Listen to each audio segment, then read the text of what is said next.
A gente gosta muito de ver um programa chamado Largados e Pelados. E a gente tá vendo agora um episódio onde eles ficam 60 dias na Amazônia, que é um ambiente terrível, assim. Totalmente inóspito. Deve onde, ser o mais inóspito do mundo. É o mais inóspito do mundo. Porque a gente já viu vários que eles passam na savana africana, por exemplo, em outras áreas, em ilhas. Tem alguns locais muito difíceis, mas nada como a Amazônia. Porque nos primeiros dias um monte de gente foi embora por causa de mosquito. Aí deram um mosquiteiro pra eles, melhorou 100% ali a permanência no ambiente. Mas mesmo assim, você tá num local ermo, onde se uma jararaca morde a sua perna, você vai perder a perna, que é um veneno que decompõe proteína, tá 6 horas de voadeira do hospital mais próximo. Onde se você deita no chão, você pode pegar um fungo que nenhum médico fora de lá vai conhecer, e talvez nem os de lá, porque tem um monte de coisa que o pessoal não conhece ainda sobre a Amazônia. Mas um ponto interessante no programa, a gente vê algumas premissas econômicas básicas acontecendo na prática e um pouco da explicação de como sociedades evoluem. Porque os caras começam em grupos e teve cara que ficou sozinho, todo mundo do grupo desistiu. Esse cara que fica sozinho, agora ele tem que fazer todo o trabalho de ferver a água, de reformar o abrigo,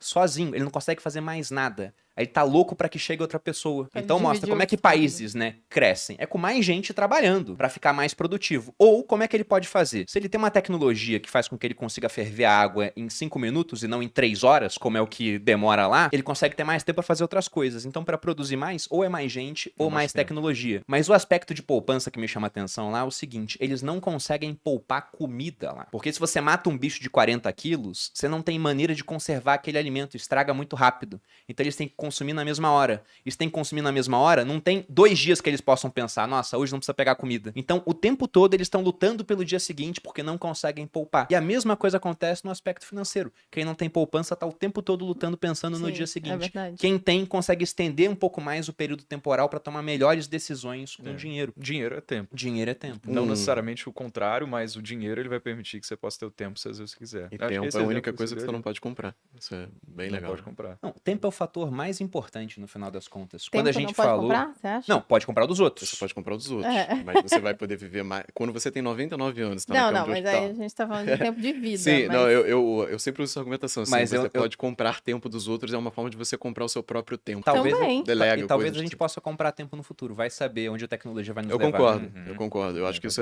é pouco Certo. compreendido ainda, porque a galera acha que você, pra viver pra sempre, você tem que chegar a uma cura que do nada você vive pra sempre. Mas você só precisa chegar na velocidade de escape, que é quando você, a cada ano que passa, você ganha um ano a mais de vida, porque alguém descobriu alguma coisa nova. Talvez a velocidade de escape não seja tão longe assim. Uhum. Né, até chegar um momento em que você vai ter uma tecnologia ou então um avanço da medicina tão brutal que qualquer órgão que você queira substituir, você pode imprimir.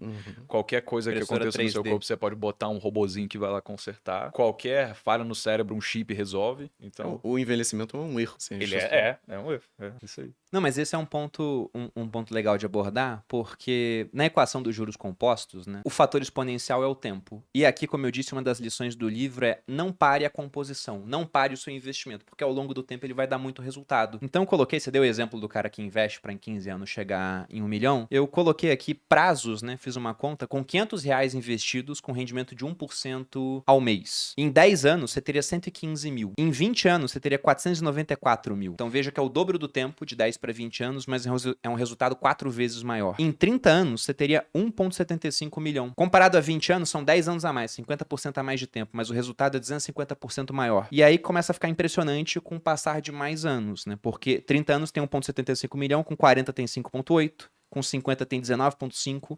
Com 60 anos de investimento, imagina você começar aos 20, com 80 já no final da sua vida, ou não, mas é um patrimônio que você teria para passar para sua família, seria de 64,5 milhões. Então, dando Isso com tempo 500 suficiente... reais, cara. 500 Não, reais, 500 mas reais isso é agora, bom, eu não né? corrigi nada pela inflação aqui no final das contas, mas 1% ao mês vai dar acima da inflação esse rendimento. Agora, esses 500 reais não serve mais para nada. Ele quase não representa nada no seu retorno depois que você passa bastante tempo investindo. Então você vai construir um patrimônio muito grande. Se realmente a tecnologia continuar avançando e todos nós aqui passarmos dos 100 anos, vale muito a pena investir, porque é mais tempo que você vai ter para ver o efeito acontecendo. Aí você falou do INSS, né? O cara paga para se aposentar, ele ganha um rendimento, né? Um rendimento que eu digo, uma pensão baixíssima, no final das contas, a maioria vai ganhar muito pouco, e quando ele falece não tem patrimônio nenhum constituído. O cara que faz a mesma coisa para ele de maneira privada vai ter um rendimento muito maior, acesso a dinheiro maior e um patrimônio constituído que pode ser passado para os outros no final das contas. Perfeito, perfeito.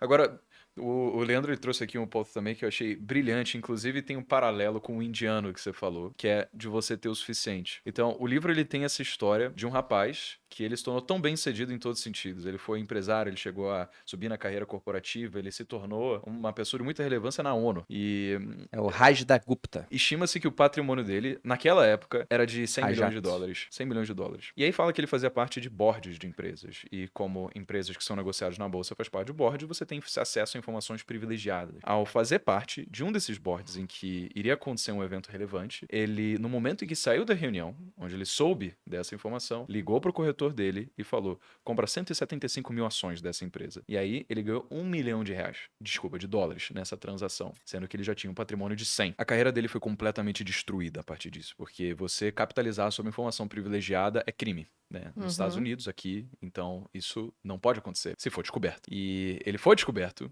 ele foi preso e ele perdeu qualquer resquício de reconhecimento ou prestígio que ele tinha, de forma que ele nunca mais pudesse fazer parte de board de empresas, ou então alguma carreira na ONU, ou então ser respeitado pelo mínimo que fosse. Até que ponto vale a pena você, com um patrimônio tão relevante, ganhar mais 1%, sendo que na sua vida isso não iria fazer nenhuma diferença sobre o que você pode fazer ou não pode fazer, sobre o que você ia deixar adiante, sobre o que não pode deixar adiante, sobre a forma como você tem a sua felicidade ou não, né? Essa é a maior prova que se leva 50 anos pra construir a credibilidade e 5 minutos pra destruir, né? E ele optou por uma relação de risco-retorno péssima. Do meu ponto de vista, assim, o que é felicidade, né? O que é felicidade? O que ele esperava alcançar? Tem uma frase muito boa do Epicuro, o Bruno deve conhecer, que é um Deus entre os homens, aquele que vive o presente sem arrependimentos do passado, sem expectativa sobre o futuro. A maior parte dessas pessoas que você vê e tem uma situação financeira muito boa, às vezes ela ainda tem essa expectativa de ser cada vez melhor, porque o horizonte do sucesso, ele é um horizonte. Você vai caminhando em direção a ele, mas você nunca chega. Quando você acha que você vai ficar feliz quando você ficar milionário, e você descobre que tem umas pessoas que são multimilionárias. Quando você vira multimilionário, você descobre que tem uma pessoa que é bilionária. Você vira bilionário e você quer entrar na lista dos top 10 bilionários. E quando você chega em primeiro, você tem que se manter. Ou você tem que fazer uma sua biografia ser fantástica, porque você já está próximo da morte, né? A sua idade já está muito avançada. Você definir sucesso financeiro como parâmetro de felicidade, no meu ponto de vista, pelo menos, é péssimo. É muito importante você ter dinheiro, por tudo que a gente falou. Evita que você dê chance ao azar, faz com que você aproveite a sorte, faz com que você tenha liberdade, que na minha perspectiva, é o parâmetro do sucesso ideal. Mas faça também que você, às vezes, tem que ter o suficiente. Porque se você não tiver o suficiente, você vai querer sempre mais, sempre mais, sempre mais. Por isso que eu acho péssimo quem traça, assim, sucesso financeiro como sou feliz. Ou como quando eu tiver isso, eu vou ser feliz. Você nunca vai chegar lá. A gente fez um podcast aqui sobre felicidade. Como era o nome do podcast? Foi do final do ano com o Summer, né? Mas não lembro. Era Como ter uma alguma vida feliz. E a gente ele fala justamente disso, né? Que geralmente as pessoas que têm dinheiro são infelizes apesar disso. E aí ele... Depende do caso. Depende do caso. Mas no geral, sim. Foi o que no final. O que ficou lá é que o dinheiro é importante até um certo ponto. Depois ele passa a ser cada vez menos importante. Sim. Os economistas chamam isso de curva de utilidade, né? Essa curva de utilidade, ela é assim. No início, ter dinheiro faz muita diferença. E realmente faz, assim. Eu posso falar pra quem vem numa situação pior, cara, faz muita diferença. Lógico. Eu posso comer o que eu quero. Assim, meu objetivo inicial, quando eu comecei a investir e tudo mais, era poder comer japonês quando eu quisesse. Que aí pra mim já tava ótimo. Depois foi poder pegar cápsulazinha de Nespresso à vontade. Então, foram coisas pequenas, assim, que vão te levando. Mas tem um ponto que isso chega num platô. O que eu vou querer agora? Eu vou querer ter uma Lamborghini? Isso realmente vai fazer mais feliz? Eu vejo muito isso aqui, né? A galera acelerando com o carro pra lá, pra cá. Realmente vai? Na minha perspectiva, não muito. Não é nenhuma coisa que eu tenho apreço. Você consegue a Lamborghini, e aí você é a Ferrari, e aí vai ter que ir um iate. E aí... Tem um iate maior, sabe? Sempre tem um iate maior. Isso é um problema. Teve um outro caso, acho que deve ter sido o livro do Jim Collins, que ele dá o exemplo de um bilionário, e ele pega um desses top 10 da Ford, da Forbes. E aí ele fala assim, o cara já tem um patrimônio de alguns poucos bilhões de dólares. Ele fala, velho, mas o Elon Musk é muito rico. Nossa, velho. Eu falei, cara, o que o Elon Musk pode comprar que você não compra? E aí ele refletiu. Não. Ele pode comprar 10 mega iates.